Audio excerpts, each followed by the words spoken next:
Shalom, selamat pagi sahabat Kristus pendengar renungan dimanapun berada.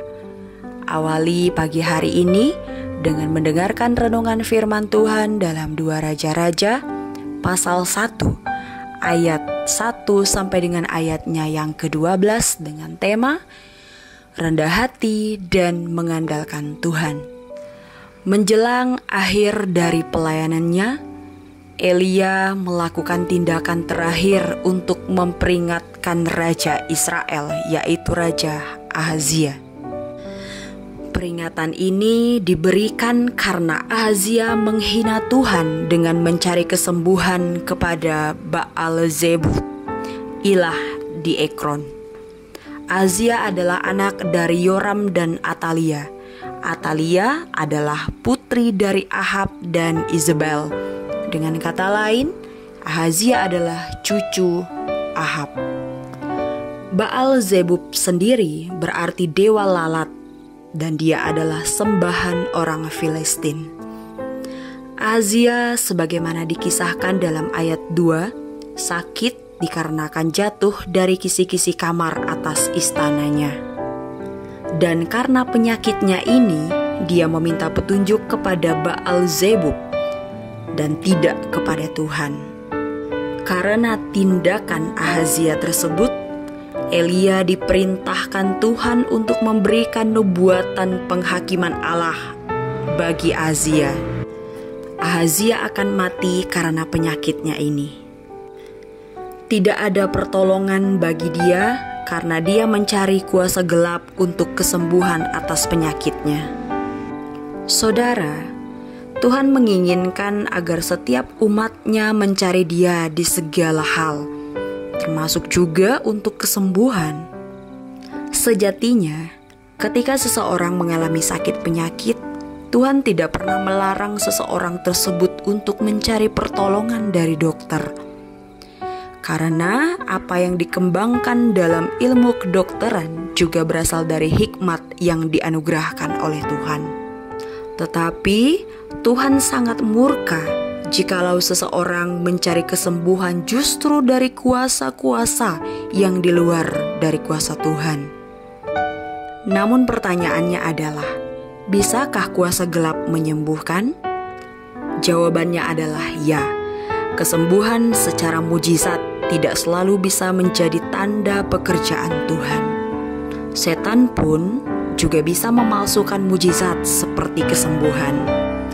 Oleh sebab itu, mengenal Tuhan dan bagaimana cara Tuhan bekerja harus diketahui dan dimiliki oleh setiap kita, agar kita dengan peka membedakan manakah yang dari Tuhan dan manakah yang bukan berasal daripada Tuhan. Saudara, Ahazia sengaja mencari petunjuk kepada kuasa-kuasa jahat atau kuasa gelap untuk kesembuhannya karena dia memang tidak percaya kepada Tuhan. Dia tidak melihat kepada tradisi nenek moyangnya yang telah mengalami kuasa Allah sejak Allah memimpin mereka keluar dari tanah Mesir. Namun, segala tradisi agung dari sejarah nenek moyangnya terhadap Allah diganti mutlak oleh penyembahan berhala yang dilakukan Ahab dan keluarganya. Tindakan Ahazia ini menunjukkan tidak adanya perasaan takut akan Allah yang terus dilakukannya hingga akhir hidupnya. Perasaan sombong dan tidak memandang kepada Allah ditunjukkan juga oleh tentara-tentaranya yang dengan sembarangan memerintahkan Elia turun dari bukit. Dalam renungan firman Tuhan pada hari ini, Tuhan mau menunjukkan kepada mereka pada saat itu dan juga kepada kita pada saat ini, siapakah yang harus dihormati.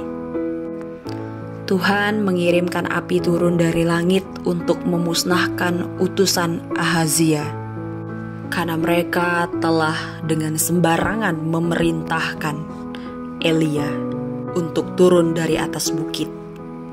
Saudara, Tuhan berkuasa menyatakan dirinya dengan cara demikian. Seandainya Dia mau, Dia juga dapat menyatakan dirinya kepada kita yang melakukan kesalahan dan membakar kita semua.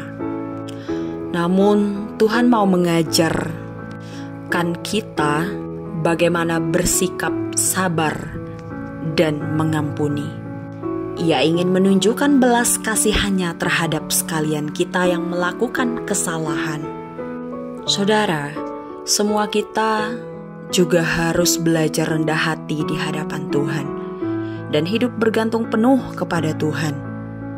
Bergantung penuh bukan berarti pasif, tetapi bergantung berarti menyerahkan segalanya kepada Tuhan di dalam setiap usaha dan perjuangan kita. Dan juga selalu hidup dalam kerendahan hati, karena kerendahan hati sangat penting. Pada hakikatnya, segala bentuk dosa dan pemberontakan keluar dari hati yang tidak mau merendah di hadapan Tuhan. Mari bersama-sama memiliki kerendahan hati, terus melakukan kerendahan hati tersebut, dan tetap mengandalkan Tuhan di dalam segala keadaan. Amin. Mari kita berdoa. Tuhan Yesus yang baik, terima kasih banyak atas firman-Mu yang terus mengingatkan kepada kami untuk tetap hidup dalam kerendahan hati dan mengandalkan Tuhan di dalam setiap keadaan. Meteraikanlah kebenaran firman Tuhan pada hari ini, sehingga firman-Mu ini boleh berakar, bertumbuh, dan berbuah dalam setiap kehidupan kami. Tuhan yang baik, sepanjang hari ini kami akan melakukan aktivitas kami, rutinitas kami, dan juga pekerjaan kami. Kami berdoa, berkenan Tuhan melalui kuasa Roh Kudus-Mu untuk menuntun kegiatan kami, pekerjaan kami, usaha kami di sepanjang hari ini dari pagi, siang, sore, hingga malam. Biar segala sesuatu yang kami lakukan boleh berkenan di pemandangan mata Tuhan dan menyenangkan hati Tuhan. Terima kasih Tuhan Yesus.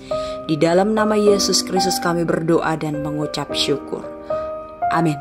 Selamat beraktivitas. Tuhan Yesus memberkati. Shalom.